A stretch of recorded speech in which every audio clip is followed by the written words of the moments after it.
오늘 특별한 분을 모셨습니다. 빚을 20억이나 지신 분인데 우선 본인 소개부터 좀 부탁드리겠습니다, 대표님. 저는 병천 청년순댓국이라는 브랜드를 운영하고 그다음 유튜브 국밥군 채널을 운영하고 있는 정명진 대표입니다. 20억이라는 빚, 네. 이거를 어떻게 지시게 된 거예요? 우선 저 같은 경우는 이제 외식 프랜차이즈 사업을 대략적으로 한 10년 정도를 했는데 배달 전문점 사업을 했었어요. 사업을 하다가 이제 뭔가 매출들이 많이 저하가 되다 보니까 광고비를 이제 좀 많이 사용을 했던 것 같아요. 그때 당시에는 광고를 투자하는 만큼 점주님들의 수익이 올라가다 보니까 본사에서 많이 투자해서 이렇게 사업을 전개했던 것 같습니다. 광고를 투자한다는 게 그 배달 어플에 대한 네네. 광고를 말씀하시는 거죠. 근데 그렇다고 하더라도 20억을 빚진다는 거는 조금 이해가 잘 안 되는데. 저 같은 경우는 이제 1년에 보통 광고비를 15억에서 10억 가까이를 보통 평균적으로 썼거든요. 배달 어플에만? 예. 엄청나게 쓰네요. 예, 근데 이제 배달 어플에 투자한다는 거는 실질적으로 효과가 나다 보니까 초반엔 좀 무리가 되더라도 어떤 그런 마음을 갖고 있었지만 막상 이제 많이 투자해보다 보니까 그걸 이제 갚을 수 없는 상황이 된 거죠. 어플리케이션에서 우리가 광고 진행을 한다고 하면 어플리케이션 회사에서 돈을 빌려줍니다. 먼저 집행을 하고 나중에 돈을 넣는 구조군요. 예. 그럼 20억의 빚을 지시고 나서 어떤 생각이 드셨어요?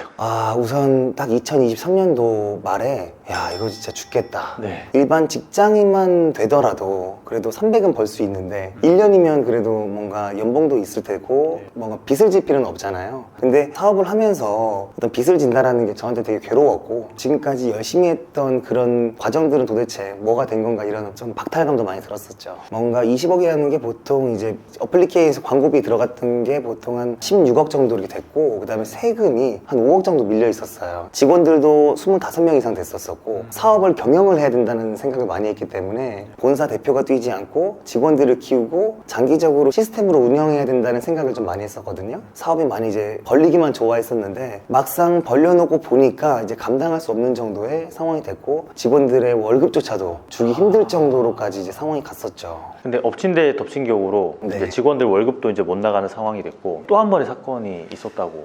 이제 세무조사를 받았었죠. 아니 근데 왜 갑자기 빚진 회사를 왜 세무조사를 하는 거지? 그게 이제 정상적으로 광고비가 집행이 됐다고 생각을 안 했던 것 같아요. 국세 이제 중앙청이라고 있거든요. 가장 이제 고강도 조사를 받았는데 일반 그 세무사에서 나오는 게 아니에요. 2달간 세무조사를 받았는데 아니 매출은 적은데 어떻게 이런 광고비가 나가는지 세무조사가 어쨌든 간에 이제 우리 회사 매출 대비 큰 광고비를 쓰니까 좀 의심스러웠던 거죠. 분명히 이건 탈세가 있다. 또 이제 그 금액도 상당히 컸죠. 5년치를 한 번에 털다 보니까.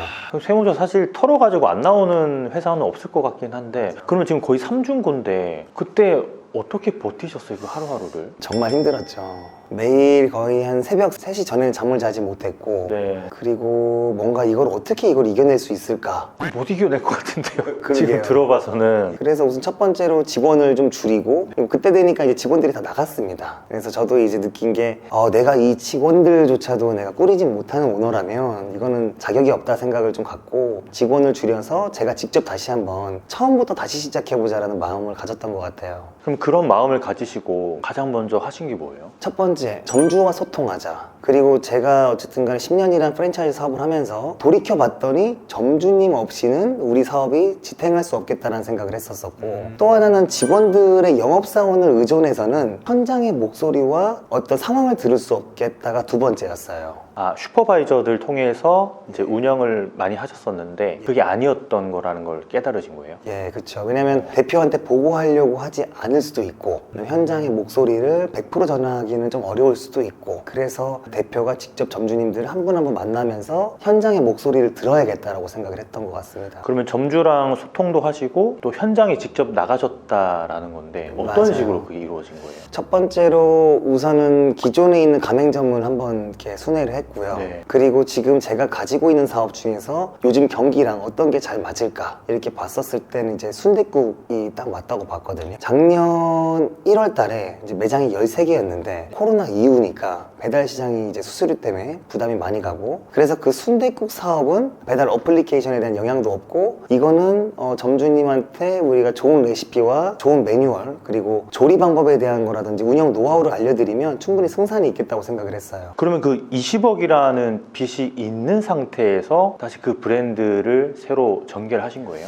이제 뭐 토탈 나갔던 금액이 이제 20억 가까이 되지만 실질적으로 이제 한 뭐 바로 갚아야 되는 거는 뭐 10억 왔다 갔다 됐던 것 같아요. 그래도 많은데. 그래서 15% 이자를 내면서 계속 버텼죠. 예, 오랫동안 버텨가지고 다 갚았습니다. 어쨌든 간에. 와, 대단하시다. 그러면은 그 병천 청년 순댓국 네. 그거를 처음에 시작하신 건 언제세요? 어쨌든 그걸로 거의 갚으신 거잖아요. 한 7년 된 것 같아요. 아, 그러면 이 병천 청년 순댓국이 좀 잘 되기 시작했던 때가 대표님이 약간 깨달음을 얻으신 그때부터일까요? 그렇죠. 그러니까 작년 1월 달부터 그때 이제 제가 현장을 직접적으로 방문도 하고 그 다음에 메뉴에 대한 레시피도 개선하고 그 다음에 이제 창업 미팅도 제가 직접 하다 보니까 점주님들이 많이 좋아해 주신 것 같아요. 그 병천 청년 순댓국이라고 치면은 업종 변경 해가지고 창업하신 분들이 많다고 저는 나와가지고 봤는데 어떤 식으로 창업이 이루어지는 거예요? 우선은 저희 본사 같은 경우는 힘들었던 적이 있으니까 네. 점주님들도 충분히 힘든 상황에서 저희한테 연락 주신다고 생각을 해서 뭐 가맹비, 교육비, 로열티를 우선 좀 면제하고 있고요. 아예 안 받으신 거예요? 예. 그리고 앞으로도 받을 생각이 없고요. 그게 뭐 금액이 얼마나 정도 돼요? 그게 보통 근데 요즘에는 이제 국밥 시장 자체가 대부분 이제 그 가맹비, 교육비, 로열티를 최대한 안 받고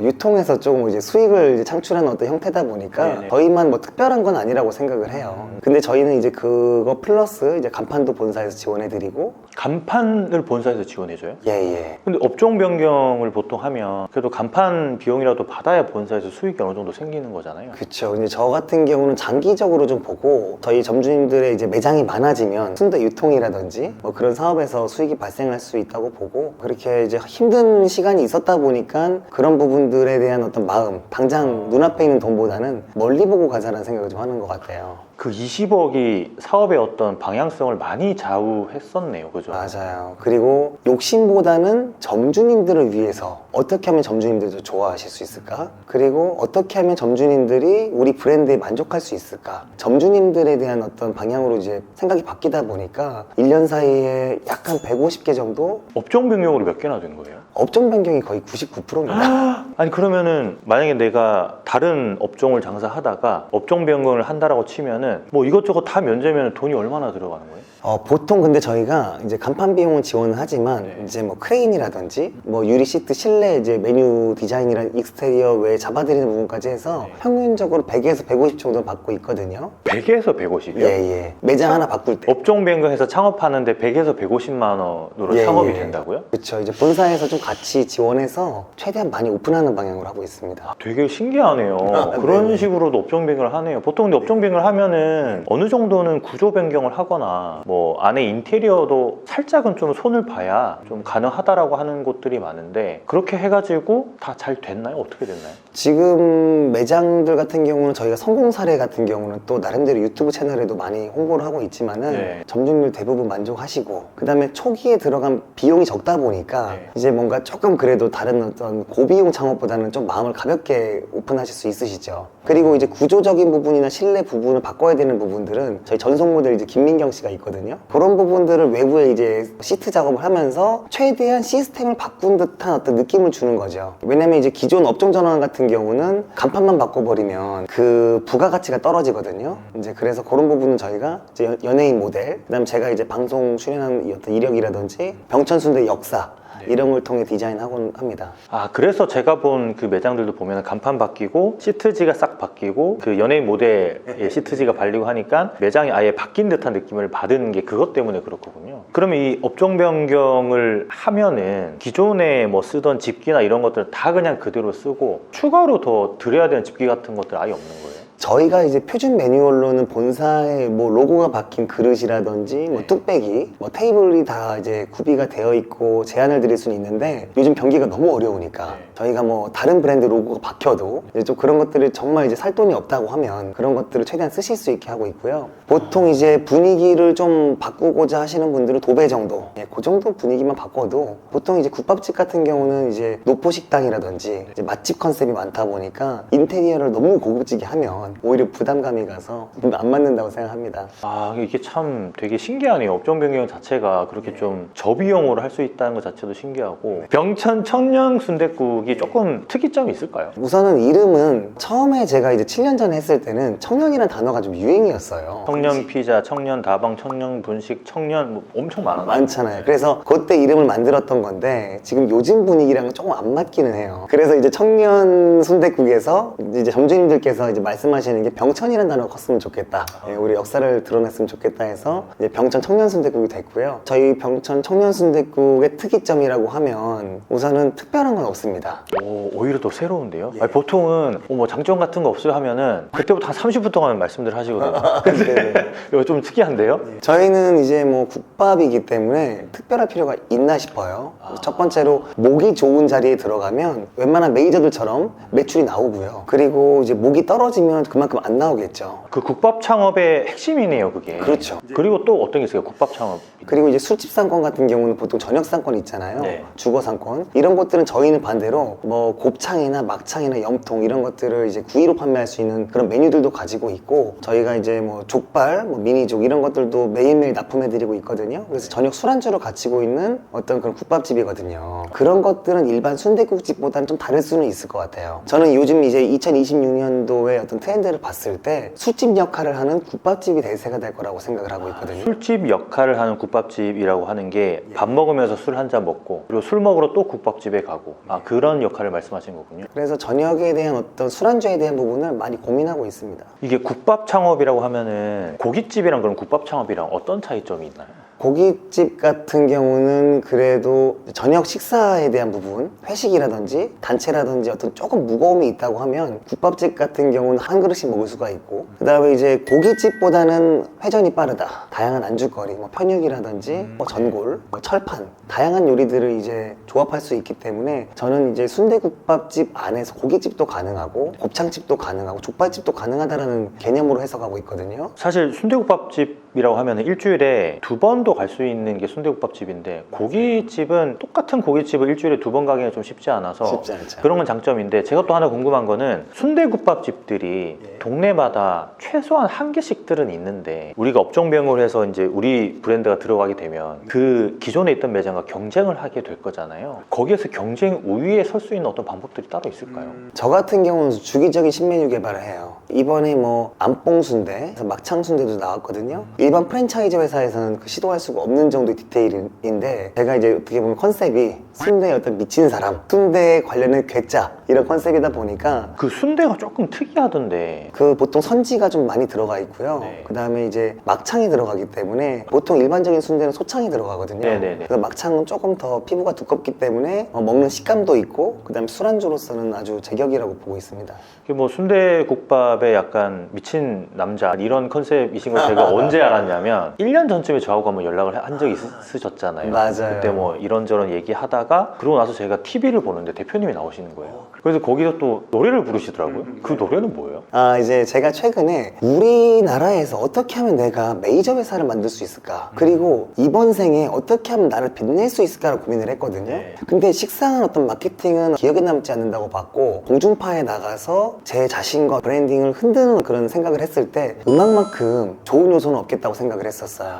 너무 좋은 아이디어다. 이제 뭐 외식 시장도 그렇지만 엔터테인먼트 사업이라고 봤을 때 음식업도 우리가 알고 있는 뭐 블랙핑크라든지 뭐 BTS라든지 이런 사람들의 어떤 몸값과 그 회사의 어떤 가치들이 상당히 크잖아요. 그렇죠. 그래서 저는 어떻게 생각을 했냐면 외식업을 하지만 내가 엔터테인먼트적인 어떤 효과들을 내가 충분히 가져가려면 어떤 뮤지션으로 컨셉이 필요하겠다는 생각을 좀 했거든요. 그래서 이번에 그 국밥군이라고 멜론에 검색하시면 나옵니다. 국밥송 네. 뭐 그런 것도 만들었고 이번에 뭐 제가 이제 국밥 싸이 닮았다고 좀 많이 해가지고 국밥 싸이 컨셉으로 해서 싸이 음악도 한번 비슷하게 만들어봤고 아니 제가 왜 좋은 아이디어라고 말씀을 드렸냐면 저는 어떤 느낌이었냐면 그냥 제 머릿속에 기억되어 있는 게 노래하는 프랜차이즈 대표라는 이미지가 딱 각인되니까 잊혀지지가 않는 거예요. 맞아요. 그냥 수천 명의 프랜차이즈 대표님들이 있는데 그 노래하는 사람 그리고 국밥군이라는 노래를 하는 사람은 한 사람밖에 없으니까 맞아요. 그게 기억 기억에 잊혀지질 않아서 와 굉장히 좋은 아이디어인데 아무나 할 수는 없는 거다. 잠깐 그러면 한 소절만 한번 네네. 해주실까요? 지금 이번에 앞으로 새로 나올 노래인데 네. 이게 뭐 차트에 올라가 있지는 않죠. 전혀요. 요즘 경기가 어려워서 제가 노래를 이제 어떤 노래를 만들었냐면 아프니까 사장인 거지. 이제 부른다고 하면 갑자기 가사가 생각이 안 나네. 이 정도면 너무 브랜드를 위해서 노래를 부르신 거 아니에요? 가사가 생각 안 날 정도면? 많이 힘들었죠. 매일 버티며 살죠. 견뎌보니 또 하루 살아가게 되겠죠. 알바는 하루 일하고 도망가고 돈 달래요. 여기까지. 예. 와. 대표님 TV 나오셨을 때 부르셨을 때는 노래는 못 하시는구나 약간 이런 생각을 했었는데 노래 잘하시는데요? 지금 노래 배우고 있습니다. 근데 진짜 지금은 노래가 와 수준급이세요. 그럼 이제 좀 분위기를 바꿔가지고 저는 이제 국밥에 대해서 좀 궁금한 게 많아서 대표님한테 한번 여쭤봐야겠다 생각은 했었는데 이 국밥 창업을 하게 되면 이 수익 구조에 있어서 뭐 마진율이라든지 이런 것들이 다른 업종에 비해서 좀 어떤 차이가 있는지 궁금하거든요. 국밥 창업 같은 경우는 수익률이 이제 다른 업종에 비해서 저희 회사 우선 국밥 한 그릇을 만들었을 때 원가로 봤을 때는요 30% 정도를 보고 있거든요. 중량 같은 경우는 보통 그람수로 한 130g 정도 주고 있고 이제 회전이 빠르다 보니까 어떤 그런 것들이 좀 많이 팔아야지 좀 되는 어떤 구조긴 한 것 같습니다. 단골은 좀 잡히는 구조일 것 같긴 한데 1인 객단가가 좀 어떻게 보면 낮잖아요. 그런 것들을 회전율로 그러면 커버를 해야 되는 걸까요? 1인 객단가가 이제 낮기보다는 저희 정식 메뉴 같은 경우 보통 13,000원 받고 있거든요. 정식 메뉴가 따로 있어서 객단가가 높을 수 있네요. 그렇죠. 이제 삼색순대라고 해서 병천순대, 김치순대, 백순대 그런 편육이랑 같이 해서 국밥까지 제공하는데 13,000원 정도 되거든요. 그다음 저녁에는 또 저희가 이제 소곱창 전골이라든지 뭐 곱창 구이 그다음에 족발 메뉴들이 있어가지고 그런 것들로 술과 함께 팔았을 때 수익이 좀 많이 남는 형태긴 합니다. 그러면 점심도 돌릴 수 있고 네네. 그다음에 저녁도 돌릴 수 있고 저녁 이후에 술 손님도 받을 수 있는 형태네요. 그럼 업종 변경 하셔가지고 어떤 업종에서 이 국밥으로 업종 변경 하셔가지고 좀 사례 같은 게 있으면 몇 가지 소개해 주시면 좋을 것 같아요. 저희가 그 전에 이제 족발집 운영하셨던 분이신데 하루에 한 10만 원, 20만 원 파셨던 분이 있으세요. 족발집. 10만, 20만 원이면 진짜 족발 삼기도 힘들겠다. 지금 남양주에 계시는데 그분이 저희 거 업종 변경하셔서 그러니까 간판값 본사에서 지원해드리고 실비로 100에서 150 정도 들어서 그게 진짜예요? 예. 진짜 신기하네. 근데 지금 하루에 보통 한 100만 원 전후 이렇게 파시거든요. 60세 넘으신 부부신데 그분들이 그래도 한 달에 1000만 원 이상 벌어 가시니까 그러면 하루에 객수가 몇 명이 나오는 거예요? 그래도 뭐 저녁에 술안주까지 해서 대략적으로 한 뭐 7, 80명 되지 않을까 예상합니다. 그게 어떻게 해서 그렇게 가능했다고 생각하세요? 왜냐하면 족발이 그 정도 매출이라고 치면은 상권이 엄청 좋다거나 하진 않았을 것 같긴 한데 첫 번째로 그 점주님께서는 우선 머릿고기나 이런 것들을 넣어주실 때 저희가 두 타입이 있거든요. 하나는 슬라이스가 돼서 오는 게 있고 통머리가 들어가는 게 있어요. 그러니까 통머리는 매일매일 도축장에서 삶아서 매일매일 들어옵니다. 그러니까 그런 신선한 재료를 가지고 더 넉넉하게 넣어주고 장기적으로 조금 덜 남더라도 안정적으로 가자라는 마음이 있고요. 그 다음 힘든 어떤 시간을 겪었다 보니까 다음번에는 힘들지 않기 위해서 이제 국밥이라는 게 안정적인 아이템이라는 그 스스로의 확신을 가지고 장사하시다 보니까 지금 오랫동안 장사하시는 데도 괜찮게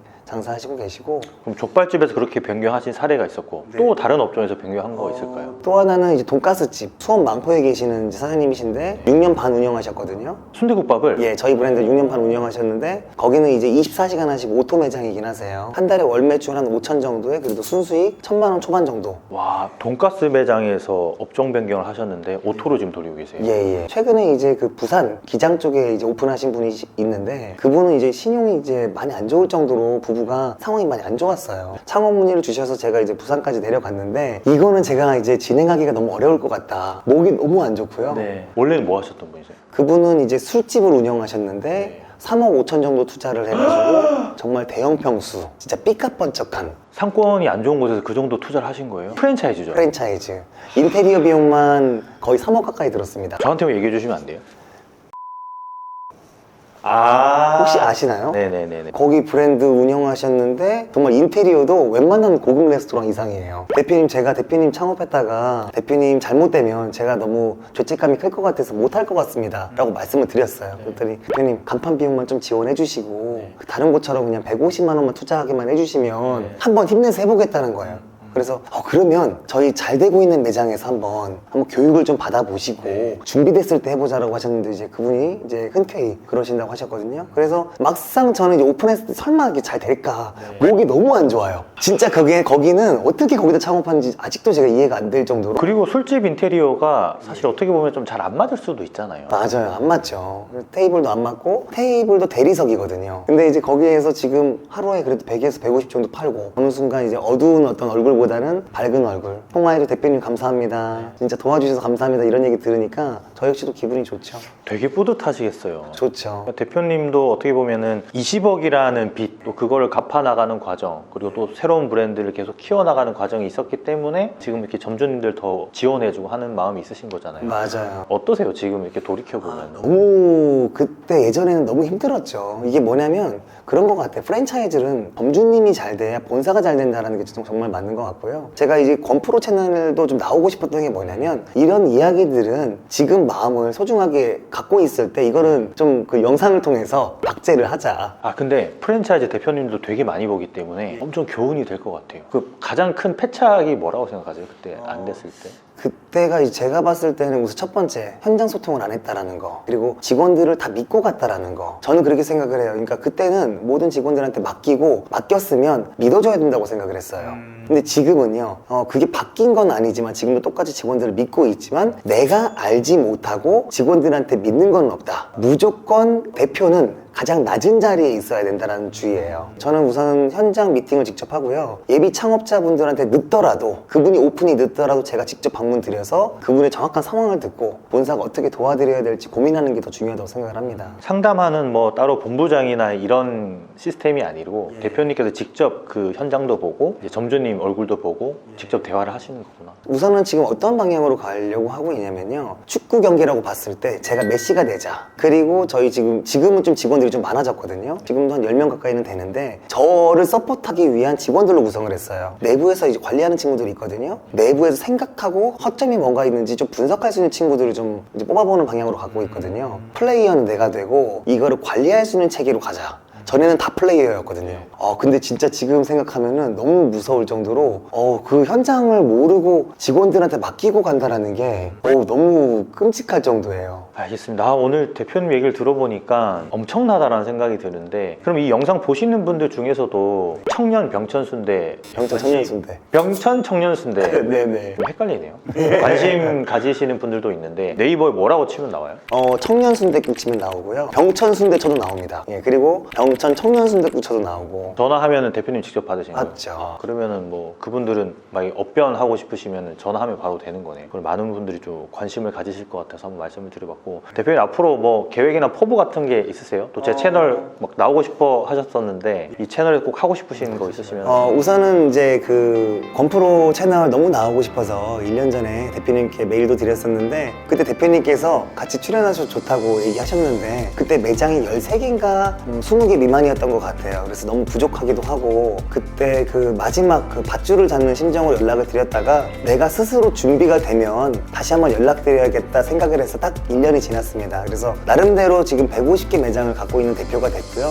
앞으로 이 국밥이라는 것은 더 이상 제가 그 아이템에 배신 안 하려고 해요. 제가 지금 다양하게 외식 사업들을 했지만 앞으로는 딱 국밥, 이 탕류 이 정도만 집중을 하려고 하고 있고, 건프로 채널 보신 분들한테 저희가 이제 가맹비 교육비 로열티 첫 번째로 평생 면제해드리고요. 그 다음에 간판 저희 본사에서 200만 원 현금 상권 상관없이 지원해드리고, 병천순대 300인분, 그리고 제가 현장 매장 방문할 거기 때문에 제가 최근이 한 5년 전 책이긴 합니다. 그래서 5년 전에 낸 이 책 한 권 들고 많은 자영업자분 뵈려고 하니까 연락 주시면 좋겠습니다. 감사합니다.